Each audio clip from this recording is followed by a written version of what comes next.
Dans ce cours, nous allons apprendre comment factoriser une expression littérale.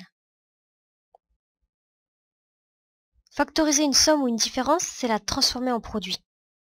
Et pour factoriser une expression littérale, on peut utiliser la distributivité en reconnaissant un facteur commun ou utiliser une identité remarquable. On commence par la distributivité avec un facteur commun. Dans chaque cas, on va entourer le facteur commun ou le faire apparaître, puis factoriser. Pour a égale 3x au carré plus 5x, le facteur commun ici est x.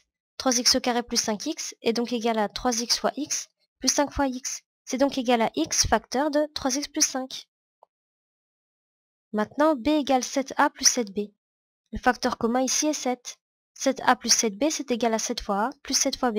Du coup, on obtient 7 facteur de a plus b. c égale 3a moins 12. Ici, le facteur commun est 3, puisque 3a moins 12, c'est égal à 3 fois a moins 3 fois 4, qui vaut bien 12. On a donc 3a moins 12 qui est égal à 3, facteur de a moins 4. Et d égale 12y au carré moins 8y. Le facteur commun ici est y, puisque 12y au carré moins 8y, c'est égal à 12y fois y moins 8 fois y, ce qui nous donne y facteur de 12y moins 8. Mais un autre facteur commun aussi, ici, est 4y. Et oui, 12y au carré moins 8y, c'est égal à 4y fois 3y, moins 4y fois 2. On a donc 12y moins 8y, qui est égal à 4y, facteur de 3y moins 2. Maintenant, on va entourer le facteur commun puis factoriser. Ici, le facteur commun est a plus 3. On va donc utiliser la distributivité en faisant bien attention aux signes. E est donc égal à a plus 3, facteur de, entre parenthèses, 2a moins 1, moins, entre parenthèses, 4a moins 5. Ce qui nous donne a plus 3, facteur de 2a moins 1, moins 4a, plus 5. Ce qui nous donne E égale a plus 3, facteur de moins 2a plus 4. Maintenant, voyons avec l'utilisation des identités remarquables. Pour la première identité remarquable, on a, quels que soient les nombres a et b, a carré plus 2ab plus b carré égale a plus b au carré. Par exemple, pour a égale 25y au carré, plus 40y plus 16.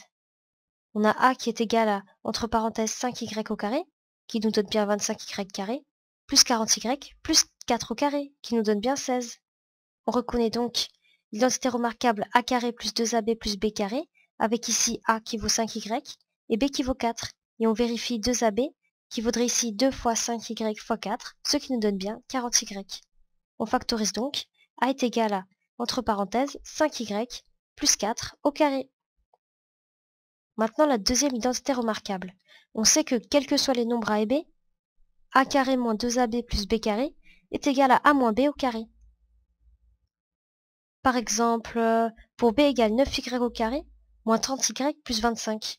B est aussi égal à, entre parenthèses, 3y, le tout au carré, qui nous donne bien 9y au carré, moins 30y plus 5 au carré, puisque 5 au carré nous donne bien 25. On identifie a carré moins 2ab plus b carré, avec ici a qui est égal à 3y, et b qui vaut 5. Et on vérifie, 2ab nous donne ici 2 fois 3y fois 5, ce qui vaut bien 30y. On factorise donc, b est égal à, entre parenthèses, 3y moins 5, le tout au carré. Et enfin, avec la dernière identité remarquable, on sait que quels que soient les nombres a et b, a carré moins b carré, c'est égal à a plus b, facteur de a moins b. Par exemple, pour c égale y au carré moins 9. C est en fait égal y au carré moins 3 au carré, puisque 3 au carré nous donne bien 9. On identifie ici a carré moins b carré, avec a qui vaut y et b qui vaut 3. En factorisant, on obtient bien du coup y plus 3, facteur de y moins 3. En résumé, pour factoriser une expression littérale, on identifie les produits, on repère un facteur commun, et s'il n'y a pas de facteur commun, on utilise une des 3 identités remarquables. Et voilà, à présent tu sais tout sur la factorisation d'expressions littérales.